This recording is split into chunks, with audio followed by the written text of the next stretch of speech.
नमस्कार दोस्तों, मैं संयुक्ता देशमुख और स्वागत है आपका इस YouTube मंच पर। आज एक बहुचर्चित, संवेदनशील और संवैधानिक रूप से महत्वपूर्ण विषय लेकर आई हूँ। हम बात करेंगे महाराष्ट्र के प्रसिद्ध वकील असीम सरोदे के खिलाफ हुई हालिया कार्रवाई की और उस संस्थागत अन्याय की घिनौनी तस्वीर की जिसे ये मामला अपने आप उजागर करता है। तो चलिए शुरू करते हैं। पुणे मुंबई क्षेत्र के जाने माने वकील असीम सरोदे की वकालत की सनद यानी कि उनका license bar council of Maharashtra और गोवा BCMC ने 3 महीने के लिए निलंबित कर दिया। ये फैसला एक शिकायत पर आधारित है जो कि राजेश दाभोलकर नाम के एक व्यक्ति ने दायर की थी। आरोप था कि मार्च 2024 में मुंबई के वर्ली के SVP स्टेडियम में एक सार्वजनिक कार्यक्रम के दौरान सरोदे ने कथित तौर पर विवादास्पद टिप्पणियां की, जैसे कि न्यायपालिका पर दबाव है, कोर्ट अब सत्ता की हाथ है, गवर्नर फालतू है। अब बार काउंसिल का कहना है कि इन टिप्पणियों से जनता का न्यायपालिका पर भरोसा कम होता है, इसलिए ये पेशेवर दुर्व्यवहार यानी कि प्रोफेशनल मिसकंडक्ट माना गया। अब सरोदे पर 25,000 का जुर्माना भी लगाया गया है। अब सवाल ये उठता है कि क्या ये कार्रवाई सही है? सरोदे का कहना है कि उन्होंने कोई अपमानजनक भाषा का प्रयोग नहीं किया है, बल्कि सिर्फ संस्थागत सुधार के लिए आलोचना की थी। उन्होंने कहा कि मेरा उद्देश्य किसी का अपमान नहीं बल्कि व्यवस्था को आईना दिखाना था।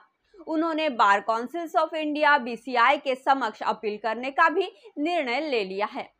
अब बात करते हैं कानूनी और संवैधानिक पहलू की।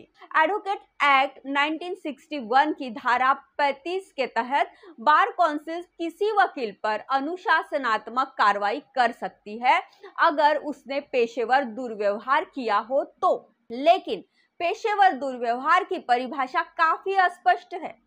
क्या सार्वजनिक मंच से न्यायपालिका की आलोचना करना भी दुर्व्यवहार है? यहीं से शुरू होता है असली विवाद। दूसरी तरफ हमारे संविधान का अनुच्छेद 19(1)(a) हर नागरिक को अभिव्यक्ति की स्वतंत्रता देता है। अब सवाल है, क्या वकील को भी वही आजादी है जो एक सामान्य नागरिक को है, या फिर न्यायपालिका की गरिमा बनाए रखने के लिए उनकी अभिव्यक्ति सीमित होनी चाहिए? इस प्रकरण से एक और साफ बात उजागर होती है जो चयनात्मक कार्रवाई की। जब कोई वकील खुले न्यायालय में जज पर जूता फेंकता है तो कार्रवाई बेहद हल्की होती है, पर जब कोई वकील सिर्फ संस्थागत आलोचना करता है तो उसकी सनद निलंबित कर दी जाती है। क्या ये दोहरा मापदंड नहीं है? क्या ये न्याय पर भय का साया नहीं डालता? यही वजह है कि जनता का बड़ा हिस्सा इस कार्रवाई को राजनीतिक रूप से प्रेरित मान रहा है।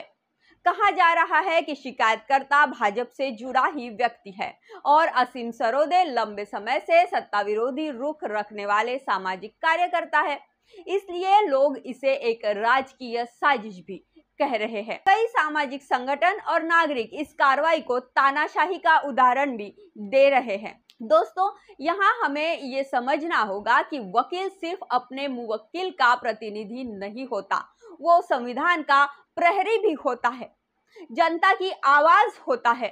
अगर उसकी आवाज दबा दी जाए तो लोकतंत्र के भीतर भी हवा घुटने लगेगी। अब बात करते हैं इस पूरे मामले के संवैधानिक विश्लेषण की।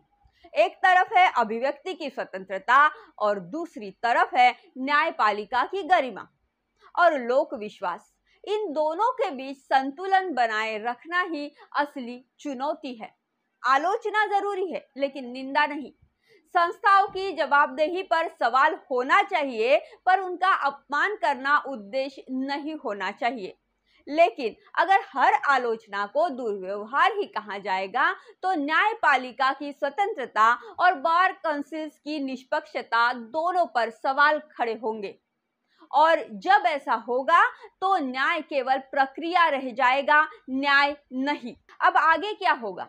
असीम सरोदे ने कहा कि वो बार काउंसिल ऑफ इंडिया में अपील करेंगे। आगे का रास्ता कानूनी रूप से कठिन है, लेकिन जनता में इस मुद्दे को लेकर जागरूकता और समर्थन लगातार बढ़ रहा है। इस घटना ने कई गंभीर प्रश्न हमारे सामने रख दिए हैं। क्या भारत में अब भी सत्ता और संस्थाओं की आलोचना करना सुरक्षित है? क्या वकील की भूमिका अब सिर्फ अदालत तक सीमित रह गई है? और क्या बार काउंसिल ऑफ इंडिया सच में वकीलों की संस्था है या सत्ता के प्रभाव में आ चुकी है?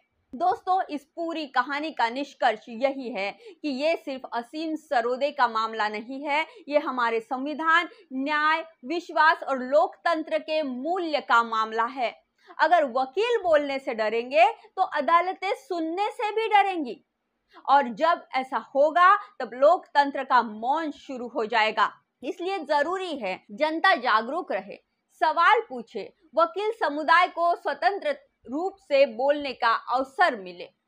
अगर आपको ये वीडियो जानकारीपूर्ण लगा तो लाइक करें, शेयर करें और हिंद वॉइस यूट्यूब चैनल को सब्सक्राइब करें। नीचे कमेंट में बताएं, क्या आपको लगता है कि बार काउंसिल का ये फैसला न्याय संगत है या ये वकील की स्वतंत्रता पर हमला है?